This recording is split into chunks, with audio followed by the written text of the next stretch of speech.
L'univers intersidéral.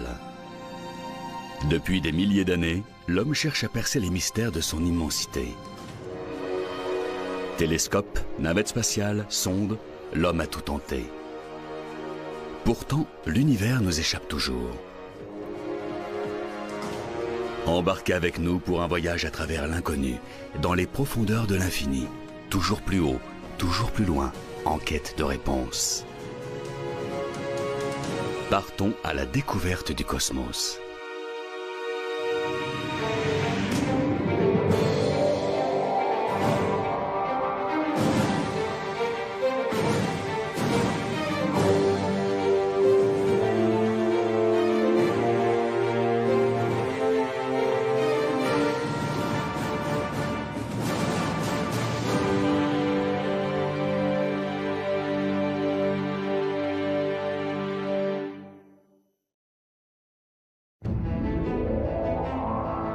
À 6 milliards de kilomètres de notre Terre.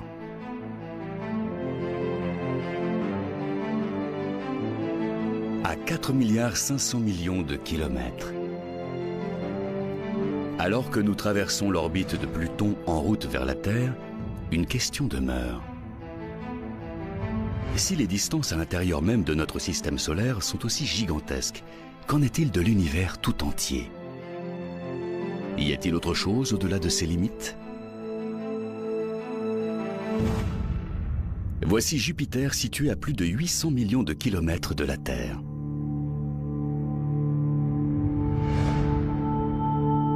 Une ceinture d'astéroïdes se trouvant à plus de 278 millions de kilomètres. Mars, la planète la plus proche de nous. Comme ancrée dans nos âmes, cette soif d'exploration n'a jamais quitté l'homme, cette soif d'aller toujours plus loin, à la découverte des confins de la connaissance et de la compréhension humaine. En 1962, le célèbre discours du président américain Kennedy sur la quête de la Lune incarne parfaitement cette volonté farouche. Well, space is there, and we're going to climb it, and the moon and the planets are there. And new hopes for knowledge and peace are there. And therefore, as we set sail, we ask God's blessing on the most hazardous and dangerous and greatest adventure on which man has ever embarked. 7 ans plus tard, durant l'été 1969, la fusée Saturne V voit le jour. À l'époque, c'est la plus puissante jamais conçue par l'homme. Sa taille équivaut à un immeuble de 36 étages. Elle envoie 3 hommes à la conquête de l'espace, en route vers cette sphère lumineuse qui, depuis toujours, permet à l'homme de mesurer le temps qui passe. La Lune.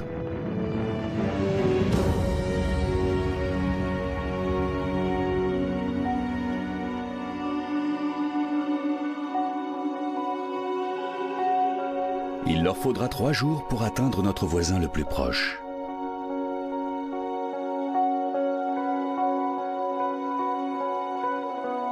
Pendant ce temps-là, sur la Terre, des millions de personnes retiennent leur souffle, à chaque minute qui conduit les 3 astronautes toujours plus loin dans l'espace. Une mission qui incarne à elle seule des millénaires de rêves et d'aspirations.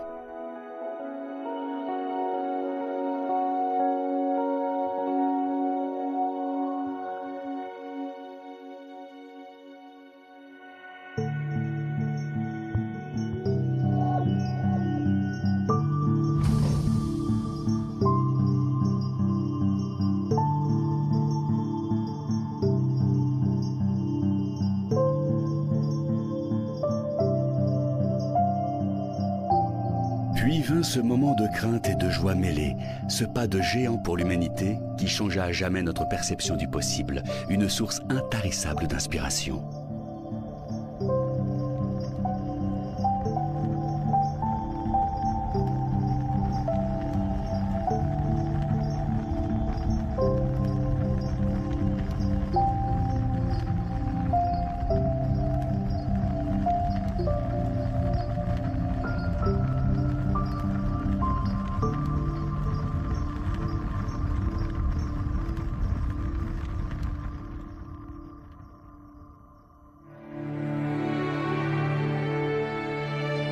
Pour se faire une idée de l'immensité de l'espace, commençons par les deux endroits de l'univers les plus importants pour notre planète bleue.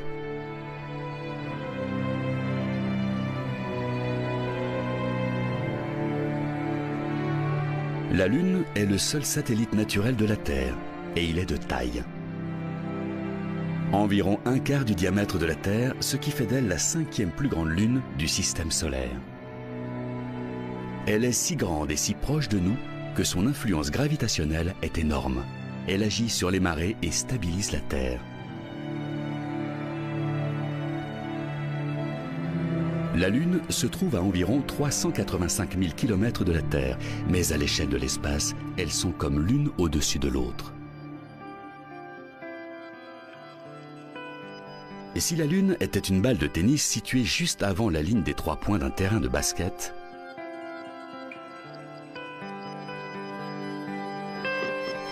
la Terre aurait la taille d'un ballon de basket posé sur le panier, soit à un peu plus de 7 mètres l'une de l'autre. Si loin et pourtant si proche.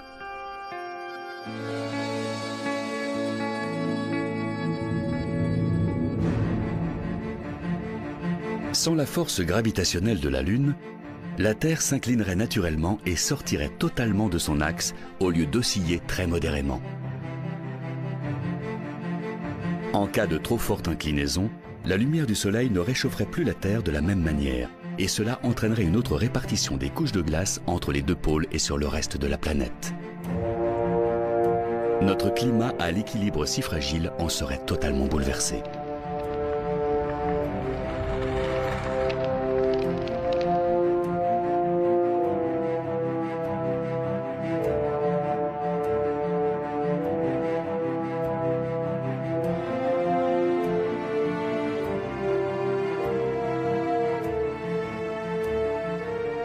Fort heureusement, la Lune est là pour maintenir la stabilité de notre climat. La Terre, au gré d'une force gravitationnelle ancestrale, continue d'exercer son attraction sur la Lune, qui décrit un cercle à l'infini, telle une bille sur son rail. Sans cela, elle dériverait loin dans l'espace.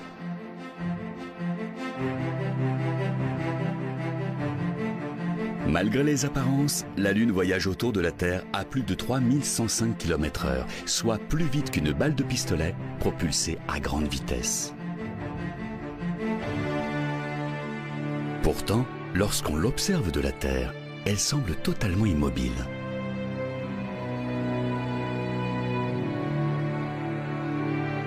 D'ici, la Lune semble baignée dans une mer de tranquillité. Ce sont même tous les objets en orbite autour de notre planète qui donnent cette impression. Mais les apparences sont parfois trompeuses. Lorsqu'on regarde les images d'archives de la Station spatiale internationale ou d'une navette spatiale en orbite à une distance de plus de 400 km de la surface de la Terre, on a du mal à se faire une idée de la vitesse réelle de ces deux engins. En réalité, ils se déplacent à plus de 20 fois la vitesse d'une balle.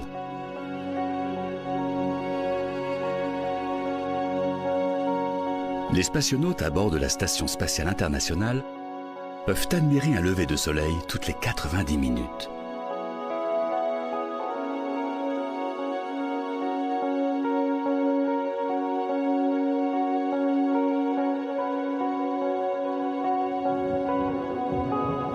Supposons que la navette se trouve à quelques centimètres de la Terre. Que donnerait de ce nouveau point de vue une vitesse de plus de 27 000 km/h à l'œil nu?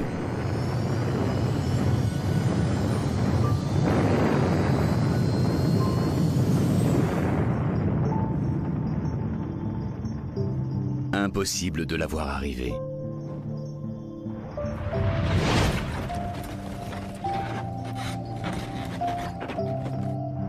Seul le vrombissement de son passage à plus de 8 km/s se ferait entendre. Car avant même d'avoir pu esquisser le moindre mouvement de tête, la navette aurait déjà disparu à l'horizon sans laisser de traces.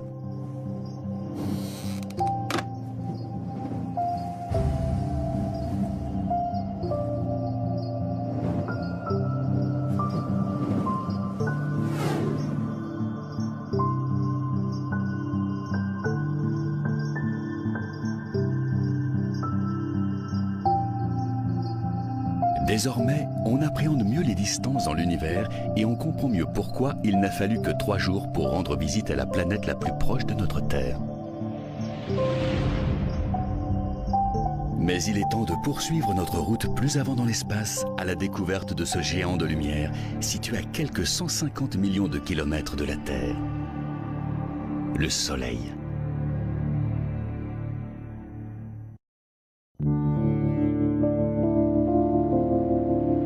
Voici la star de notre système solaire.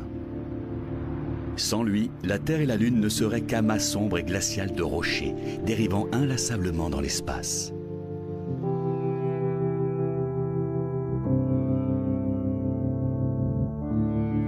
Bien avant qu'un mathématicien de la Renaissance n'affirme que le Soleil se trouve au centre de notre système solaire, l'homme connaissait déjà la valeur inestimable de cet orbe doré qui trône dans le ciel.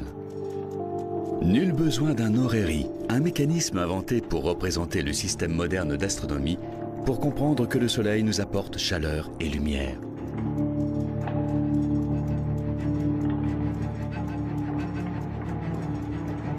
Notre galaxie est constellée d'étoiles, et le Soleil en est la plus importante, tout du moins pour nous. Bien entendu, il est impossible de se poser sur le Soleil, sa surface n'étant pas solide, mais uniquement constituée d'une couche de gaz chaud et bouillonnant appelée photosphère. Plus on s'approche de son noyau, plus cette masse gazeuse devient dense. En s'enfonçant à plus de 160 000 km à l'intérieur du Soleil, on atteint la zone de radiation où l'énergie émise par le cœur est transférée vers la surface sous forme de radiation électromagnétique. Si l'on poursuit notre chemin toujours plus à l'intérieur, on arrive enfin à cette centrale thermonucléaire qui régit absolument tout, le noyau. Température 15 millions de degrés Celsius. Voici l'endroit d'où provient toute la lumière et toute la chaleur de la Terre. Le Soleil est vieux d'environ 4,5 milliards d'années. D'ici 5 millions d'années, il aura épuisé la majeure partie de son carburant. Conséquence, il se refroidira et se transformera en une gigantesque étoile rouge. Mercure et Vénus, situés à des millions de kilomètres de là, seront engloutis au terme de cette formidable expansion. Mais quelle est exactement la taille de cette boule incandescente de chaleur? À l'échelle de notre système solaire, c'est la plus grande chose qui soit.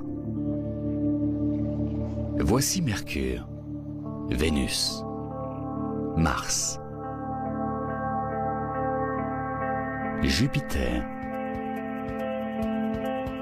Saturne, les 2 plus grandes planètes. Comme le montre ce schéma, elles paraissent bien infimes en comparaison du Soleil. Il est si énorme et si puissant qu'il crée de l'énergie électromagnétique, ce qui génère de spectaculaires éruptions d'énergie à très fort taux de radiation. Il s'agit d'éruptions solaires, des phénomènes de plus de 10 fois la taille de la Terre elle-même.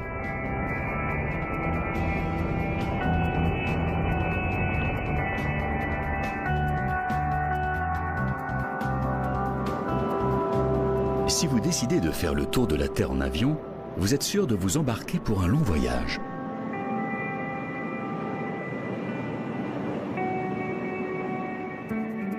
Pour un trajet sans escale autour de la planète bleue, il faudrait compter environ 45 heures. Soit quasiment 2 jours à bord de l'appareil.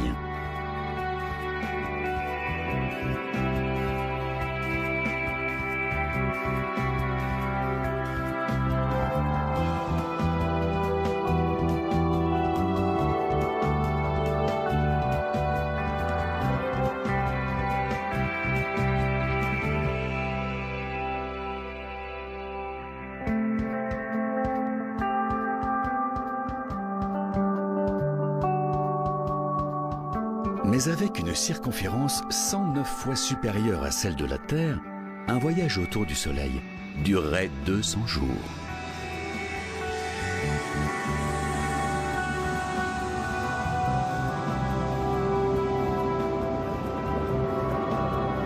Par les plus chaudes journées d'été, on peut sentir la chaleur du soleil sur notre visage. Pourtant, celui-ci se trouve à 150 millions de kilomètres.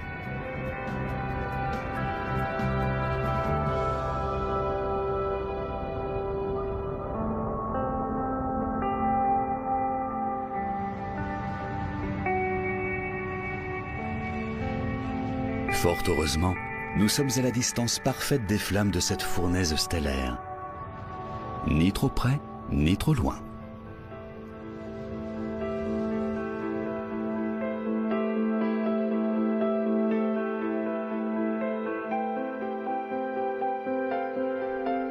Et si le Soleil s'arrêtait brusquement de briller, il faudrait exactement 8 minutes pour que les répercussions sur Terre soient visibles.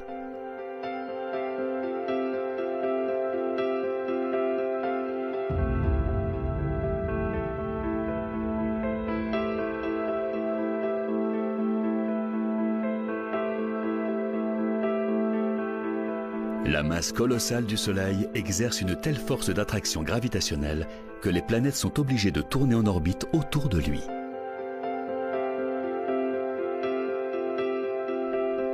Sur les échelles proposées dans bon nombre de schémas, il est totalement impossible de se rendre compte des distances réelles qui séparent les planètes de l'astre lumineux.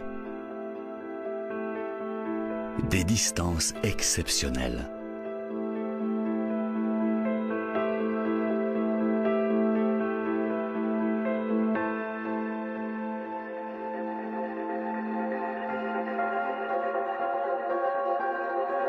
Imaginez que nous décidions d'entreprendre un petit tour des différentes planètes du système solaire à bord d'une fusée Apollo. En partant du Soleil, il faudrait à peu près 60 jours pour atteindre la planète la plus proche.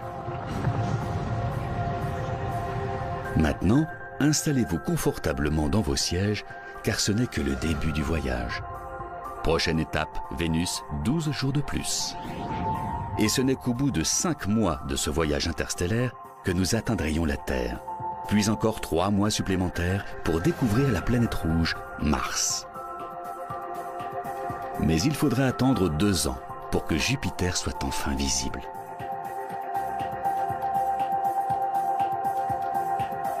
Et encore 2 ans de plus pour Saturne, puis 4 si vous voulez avoir la chance de voir un jour la planète Uranus. Pour Neptune, deuxième planète la plus éloignée du Soleil, il faudrait encore compter 13 années supplémentaires. Et enfin 18 ans de plus pour atteindre notre destination finale, Pluton, situé à plus de 6,5 milliards de kilomètres du Soleil. Comme vous l'avez compris, notre système solaire est immense. Pourtant, ce n'est qu'un vulgaire grain de sable au milieu de la galaxie. Cet astre si flamboyant qui domine notre système solaire se perd littéralement parmi les milliards d'étoiles qui composent la Voie lactée. Mais alors, jusqu'où le plus rapide des vaisseaux spatiaux jamais conçus par l'homme a-t-il été capable de nous emmener ?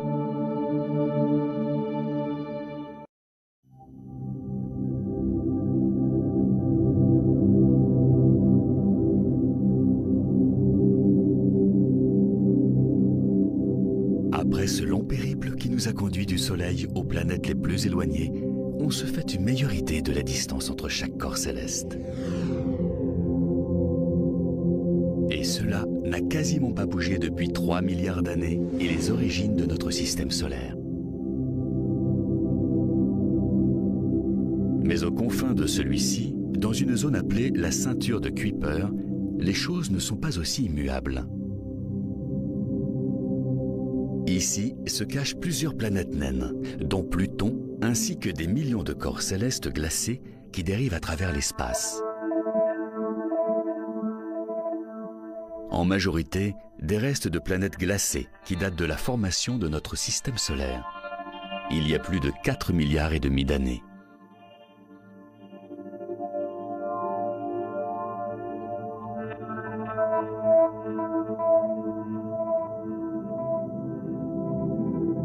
Ce sont des corps qui restent stationnaires, en orbite autour des planètes du système solaire.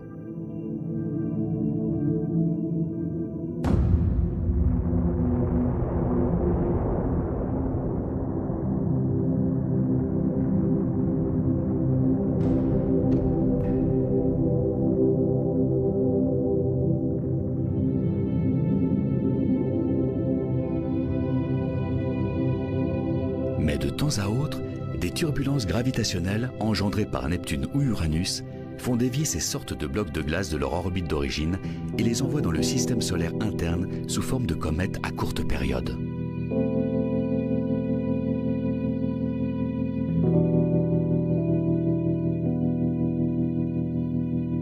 La plupart d'entre elles ne durent que quelques années, puis finissent par exploser à mesure qu'elles s'approchent de la chaleur du Soleil.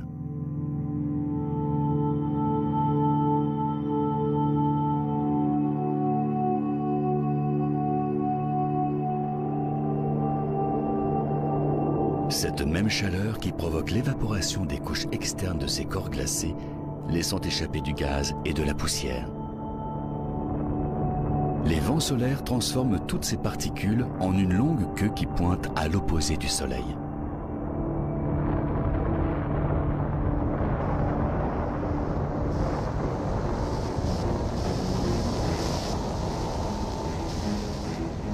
En 1977, la NASA envoie 2 sondes spatiales, Voyager 1 et 2. Elles filent à travers l'espace à une vitesse de 56 000 km/h. Soit 2 fois la vitesse d'une navette spatiale en orbite.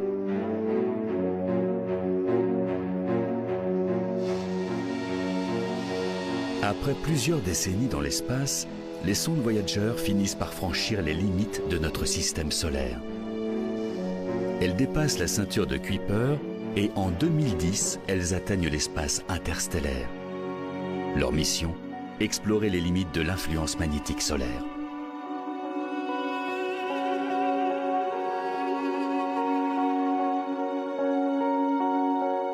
Au-delà de la ceinture de Kuiper, à la frontière du royaume du Soleil, s'étend un vaste ensemble sphérique appelé le nuage d'Oort.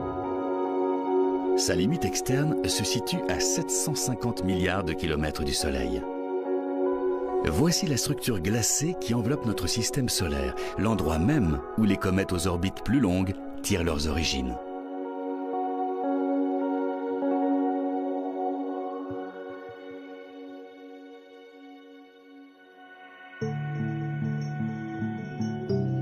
La comète Hale-Bopp en est un bel exemple. Sortie du nuage d'Oort, elle navigue vers le Soleil dans un véritable éclat de lumière. En 1997, lors de son passage près de la Terre, Hale-Bopp devient visible à l'œil nu. Près de la Terre, tout est relatif, à plus de 160 millions de kilomètres. La dernière fois qu'elle s'est approchée aussi près de nous, c'était il y a 4200 ans. La Grèce antique et l'Empire romain n'avaient pas encore vu le jour.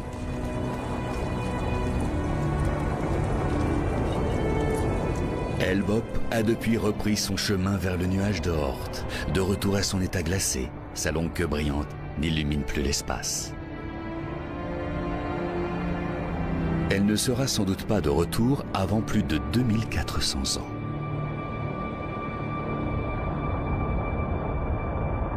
Combien de ces restes glacés de planètes, plus communément appelées comètes à longue période, flottent dans le nuage d'Oort? Pas moins d'1 milliard. Voyons les choses de la manière suivante. Il y a 3 250 000 cristaux dans un sac de sucre en poudre de 2,5 kg. Il faudrait 325 000 de ces mêmes sacs pour faire 1 billiard de cristaux de sucre. Soit environ le nombre de comètes présentes dans le nuage d'Oort.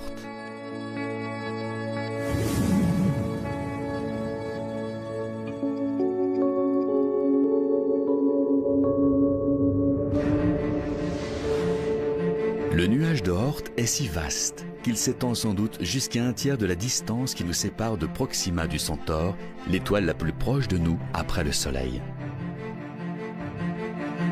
Néanmoins, notre voisin stellaire se trouve quand même à plus de 4,3 années-lumière de la Terre.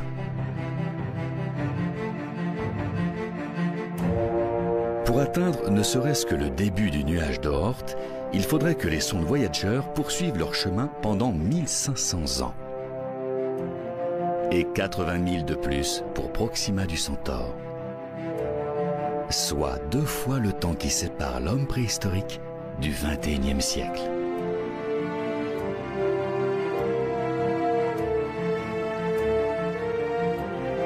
Pour atteindre le groupement d'étoiles ou astérisme le plus proche de la Terre, qui se trouve à 4,3 années-lumière de la Terre, il faudrait parcourir une distance de plus de 40 milliards de kilomètres. Pour une telle entreprise, seul un vaisseau spatial capable de transporter plusieurs générations d'explorateurs parviendrait au bout du voyage. Un vaisseau de la taille d'une ville.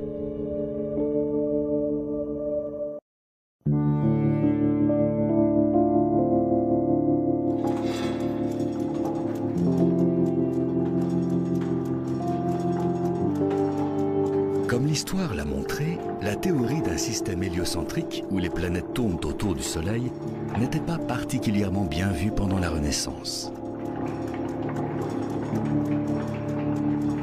En 1592, il y a un peu plus de 500 ans, Giordano Bruno, un philosophe italien, se risque à déclarer que le Soleil n'est pas la seule étoile de notre galaxie.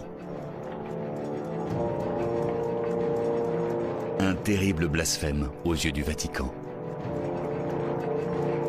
Après des années de procès, l'Inquisition le reconnaît coupable d'hérésie et d'athéisme. Son unique péché, avoir osé penser que l'univers était infini. Que les étoiles n'étaient pas toutes à distance égale de la Terre et que la théorie de l'héliocentrisme s'appliquait à chacune d'entre elles. Bruno paiera ses idées de sa vie. En l'année 1600, il est brûlé vif.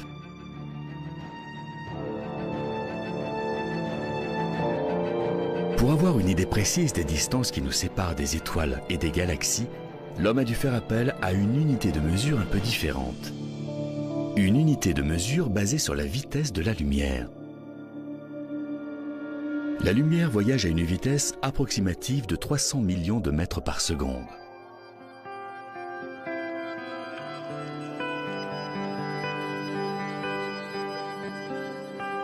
Si nous propulsions un jet de lumière de la Terre à la Lune, soit 384 400 km, il lui faudrait moins d'1 seconde et demie pour atteindre son but. Un simple battement de paupières. Pour la planète Mars, à près de 223 millions de kilomètres, cela lui prendrait un tout petit peu moins de 13 minutes. Pour Jupiter, un peu plus d'une demi-heure. Pour Saturne, 1h10. Et pour parvenir au monde gelé de Pluton, il lui faudrait près de 5h30, même à une telle vitesse. Mais une fois les limites de notre système solaire franchies, les distances augmentent à l'infini. Il faut donc passer à une nouvelle unité de mesure, les années-lumière. Comme son nom l'indique, elle se base sur la distance parcourue par la lumière en un an. Proxima du Centaure, par exemple, l'étoile la plus proche de nous après le Soleil, se trouve à 4,2 années-lumière de nous, soit plus de 40 milliards de kilomètres. Mais pourquoi s'arrêter là? Chaque semaine, les astronomes découvrent aux confins de l'espace toujours plus de nouveaux mondes, les exoplanètes.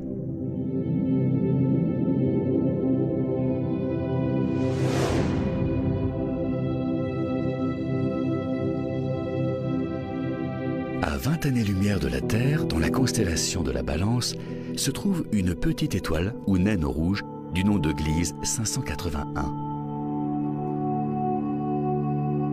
Selon les scientifiques, il est possible qu'une planète du type de la Terre soit en orbite autour d'elle.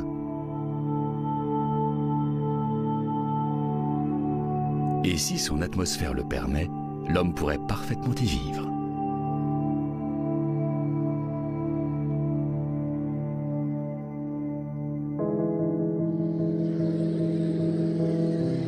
Mais comment faire pour l'atteindre?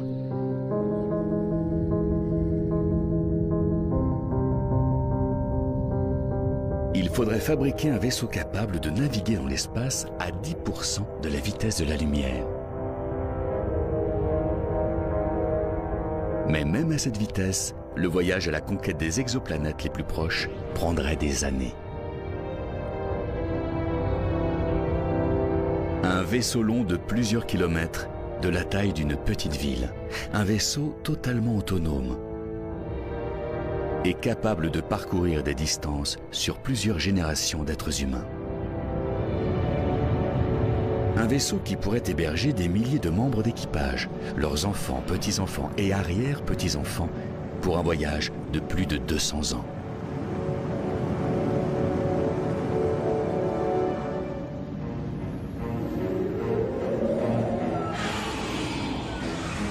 Tout comme les bâtisseurs des plus belles cathédrales du Moyen-Âge, ils seraient incapables de voir leur chef-d'œuvre achevé. Leurs arrière-petits-enfants passeraient eux aussi leur vie entière à bord du vaisseau.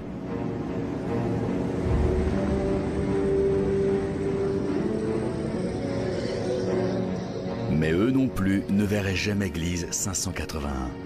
Pire encore, ils n'auraient fait que la moitié du chemin. Un voyage pourtant bien dérisoire si l'on en croit l'immensité de l'espace.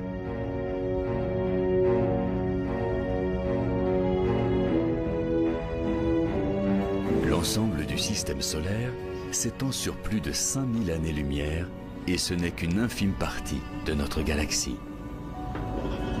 Pour couvrir une telle distance, c'est un véritable périple interstellaire qui attend l'homme à bord de cette gigantesque colonie spatiale.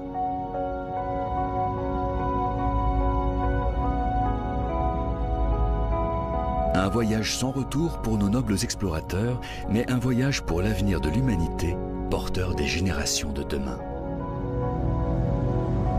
En route vers une terre promise où l'humanité pourrait à nouveau trouver abondance et prospérité.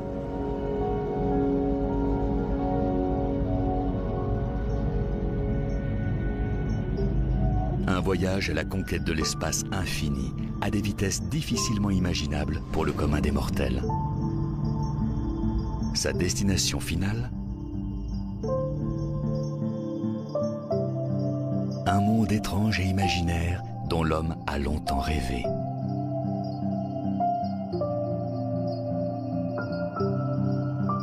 Un voyage qui semblerait une éternité et qui pourtant ne représenterait qu'une fraction de la Voie lactée.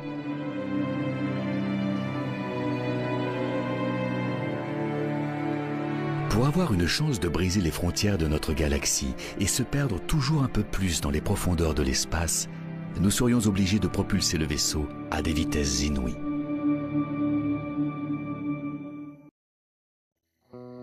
Petit à petit, nous prenons davantage conscience de l'immensité de notre galaxie, la Voie lactée. Lors des nuits les plus claires, il est parfois possible de l'apercevoir. Cet îlot de forme ovale tire son nom de cette bande à peine visible de lumière blanche qui s'étend à travers le ciel. Les points lumineux qui ressemblent à des étoiles sont en fait des groupements d'étoiles. De millions d'étoiles. C'est ici que se trouve le centre de la galaxie, sa partie la plus brillante. Comme nous sommes à l'intérieur, il est impossible d'en voir sa totalité. La Voie lactée est tout autour de nous. Dès lors, qui peut blâmer nos ancêtres d'avoir cru que la Terre était au centre de la galaxie? Le soleil se lève chaque matin et se couche chaque soir, nous offrant par là même un spectacle nocturne du paradis céleste. Et pourtant, lorsqu'il ne brille pas de mille feux dans le décor bleu-azur d'un ciel sans nuages, le soleil reprend sa place dans l'obscurité du ciel, parmi les centaines de milliards d'étoiles qui peuplent la Voie lactée.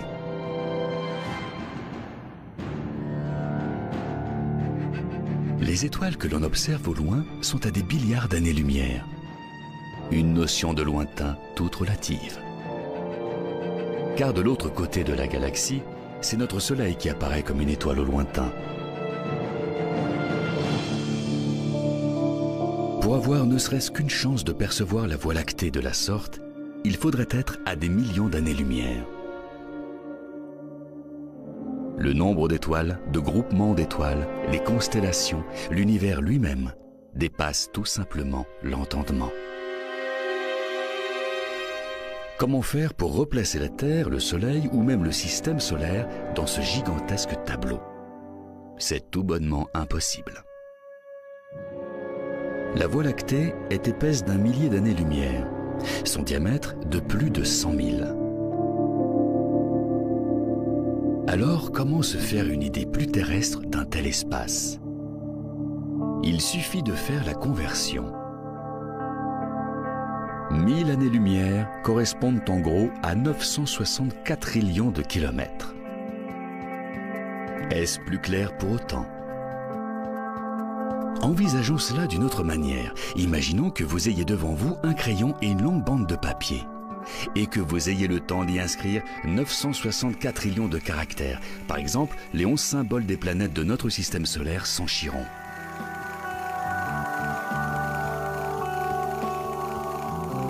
Eh bien, cette bandelette de papier ferait plus de 3000 fois le tour du Soleil. Cet exemple nous permet-il de visualiser de manière un peu plus précise un tel nombre? 964 trillions de kilomètres? L'immensité de la Voie lactée? Rien n'est moins sûr.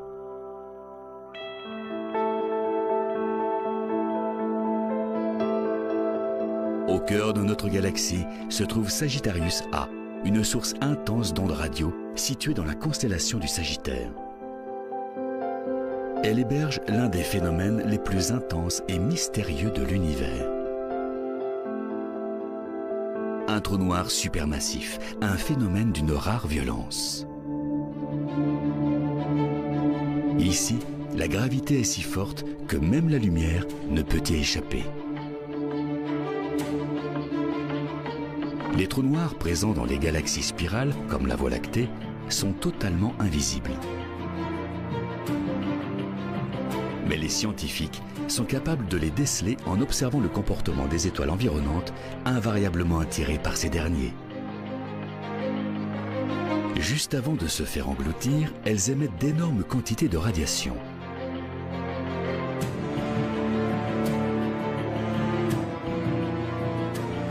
Plus de 4 millions de fois supérieure à la densité du Soleil.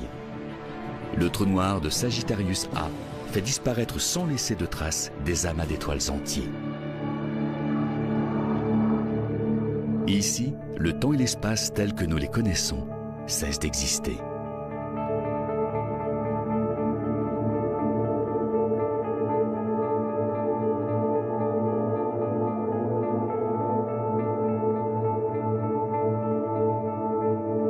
Malgré l'immensité de la Voie lactée, les scientifiques pensent que notre galaxie n'est qu'une spirale ordinaire perdue dans un petit coin d'univers.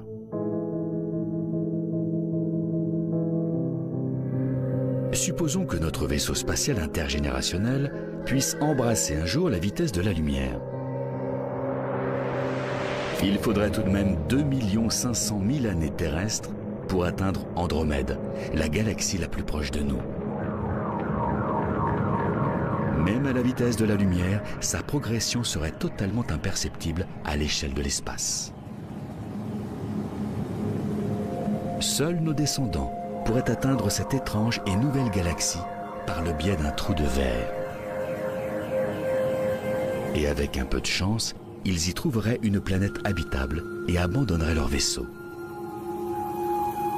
Ils se mettraient à la recherche de nourriture, se fabriqueraient des abris et commenceraient à fonder des sociétés telles que nous les connaissons sur Terre. La réussite finale d'une mission planifiée sur des générations entières.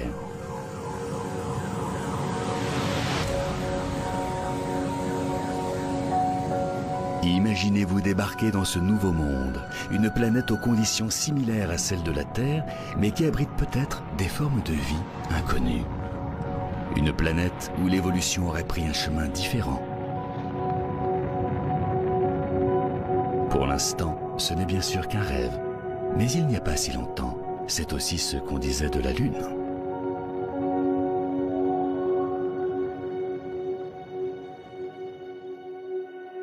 Quel sort peut bien réserver l'avenir à notre espèce sur Terre?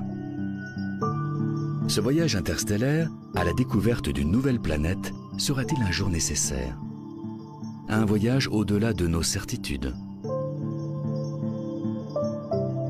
L'espace est immense, certes, mais que se cache-t-il au-delà de ce que nous voyons déjà, et jusqu'où? Intéressons-nous maintenant aux véritables confins de l'espace, là où aucun vaisseau ne pourra jamais aller. Mais aussi à l'époque où tout a commencé, à la formation de l'univers.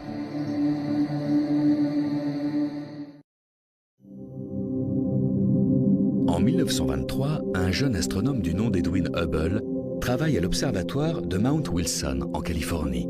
Un jour, il pense tomber par hasard sur la nébuleuse d'Andromède.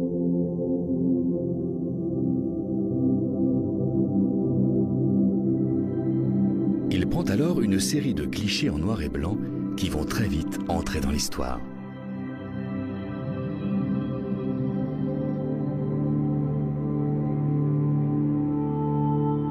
Il ne le sait pas encore, mais le scientifique vient tout simplement de faire l'une des plus grandes découvertes du XXe siècle. Andromède n'est pas un groupement d'étoiles à l'intérieur de la Voie lactée. Edwin Hubble vient de mettre au jour une nouvelle galaxie.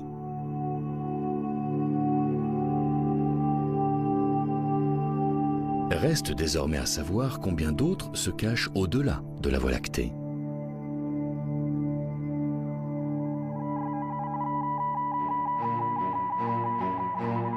En 1990, la NASA procède au lancement d'un télescope orbital ultra puissant, baptisé en l'honneur d'Edwin Hubble. Son objectif, observer l'espace dans ses plus lointains recoins. De la taille d'un quart, Hubble navigue en dehors de la distorsion atmosphérique de la Terre.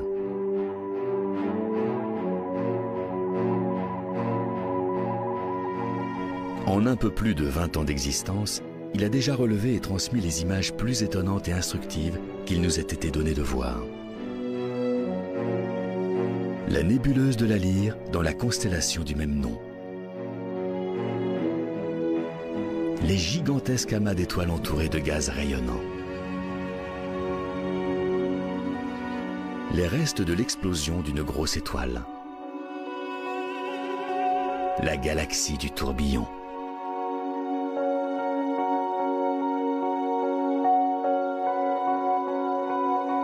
Les piliers de la création, véritable colonne de poussière interstellaire.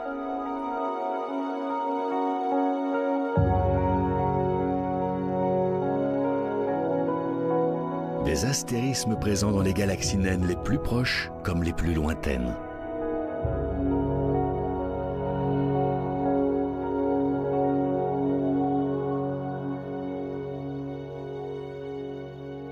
La nébuleuse de la Carène. Grande de 3 années-lumière.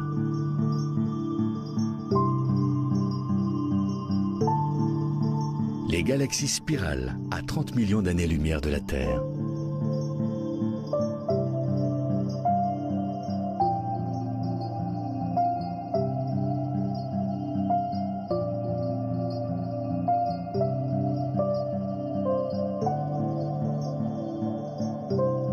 Des images plus extraordinaires les unes que les autres.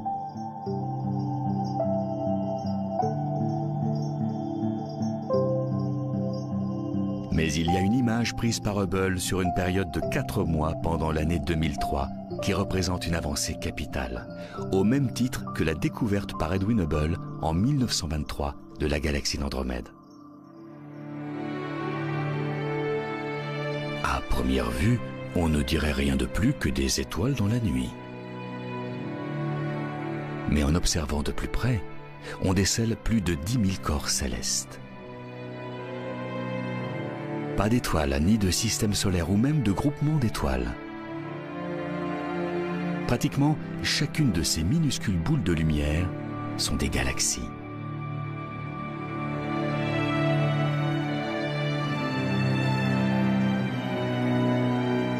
Les astronomes ont baptisé cette image Ultra Deep Field, le champ ultra profond. Le plus exceptionnel dans la découverte de ces 10 000 galaxies, c'est que l'image prise par le télescope Hubble ne compte que pour 1/124 millionième de l'ensemble du ciel.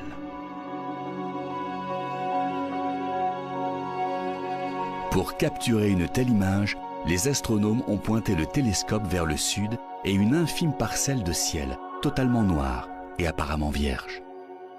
Puis, ils ont attendu. Ils n'avaient aucune idée de ce que leur révélerait cette pénombre.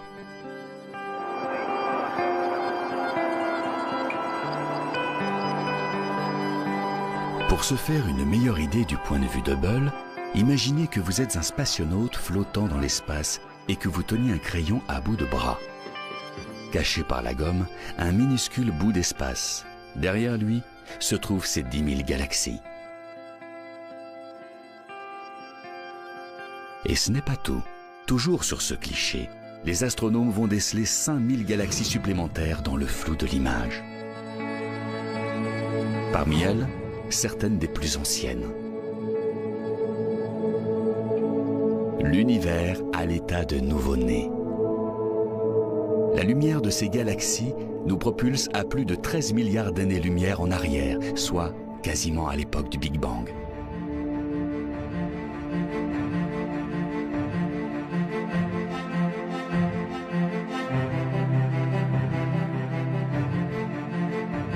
Mais combien de galaxies a-t-on pu recenser exactement? Jusqu'à la découverte d'Edwin Hubble, les astronomes penchaient pour une galaxie unique, la Voie lactée. Aujourd'hui, la NASA estime qu'il en existe des centaines de milliards, dissimulés dans les profondeurs de l'espace. Connaîtra-t-on un jour les limites de l'univers? Et si oui, que se cache-t-il au-delà de celui-ci?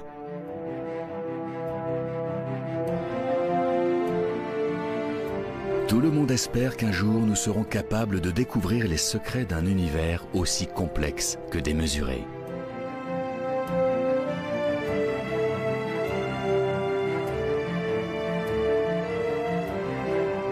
Sa taille dépasse sans doute notre imagination. Nous étanchons peu à peu cette soif d'exploration. Nous approchons petit à petit de l'ultime connaissance, pour un jour peut-être percer définitivement les mystères de l'univers.